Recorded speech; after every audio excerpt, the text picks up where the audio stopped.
Hello everybody, thank you so much for stopping by my channel. Today I just wanted to do a quick DIY video for you. If most of you follow me on Instagram, I told you that I was going to be doing a fringe kind of tassel DIY. And what I did is I did add tassels and fringe to some of my pants. And I figured it'd be easier to show you how to do it and how simple it is if I record a video for you. So for this DIY, all you really need is a pair of pants. I would be careful with certain fabrics. The two fabrics that I have is velvet and denim, which are fairly easy to sew on and really don't give you too many problems. And then you will need fringe trim. Now, this was supposed to be my the blue ones were, the navy blue pants were supposed to be my New Year's Eve outfit. And for the first time ever, wherever I ordered them from, I'm going to tell you where I ordered them. I ordered from Amazon. I had an issue, I guess because of the weather. It didn't come in the 2 days that it normally comes in, so I could not do this project. But I will recommend purchasing them from Amazon. They are the cheapest in my opinion. It's 5 yards for $18. And the trim that I got was in navy blue, and the length of the trim was 6 inches. If you don't want to order from Amazon or you just personally don't like online shopping and having to deal with that, you can get this from a craft store. Joann's definitely had it and had a variety of colors and different styles, so you can purchase a trim there as well. Now, the next step is laying down the trim and figuring out how you want to measure it around your body. Now, you can just measure it depending on how the pants fit directly on the pants and just wrap the trim around to measure.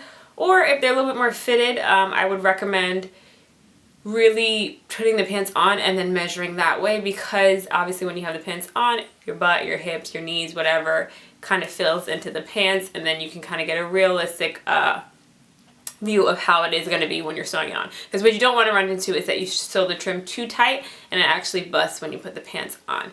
Like I said before, I used 5 yards. If you were a size, I would say anywhere between a 3 or a 5, that is enough to cover the full length of the pants. If you want to do the navy blue style, that's enough. If you're a little bit either bigger or smaller, I would gauge it from there, but 5 yards was enough for me.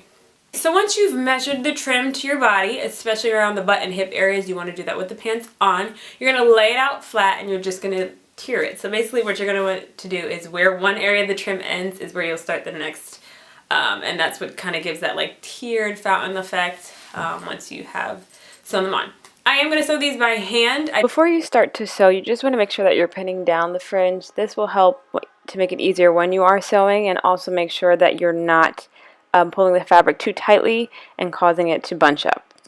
I do believe that sewing by hand is a lot easier than using a sewing machine, and especially for a task like this, I just think it's easier and you can control your mistakes a little bit better. So you could either do a simple in and out stitch, or you can go around the top edge of the trim, which is what I like to do, and just go around as many times as you need to until it feels secure.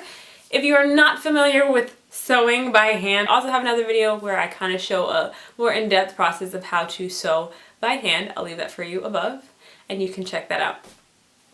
Once all the trim is sewn on, guys, it's really just as simple as that. Cut all your loose ends so that you don't have any issues. Try it on your pants and you're good to go.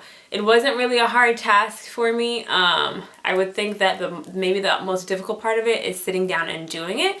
But if you're watching a movie, I was watching one of my favorite shows at the time, and I kind of just banged it out, and that's it. So thank you so much for stopping by and watching this DIY. I hope you got some new tips on how to create fringe tiered pants. They are definitely popular and have been popular for a little bit over a year now. I know that Nasty Gal and Misguided have pants that are similar to these. I just particularly wanted a navy blue color. I couldn't find that online, so I decided to make them instead. Until next time, I'll see you guys in my next video.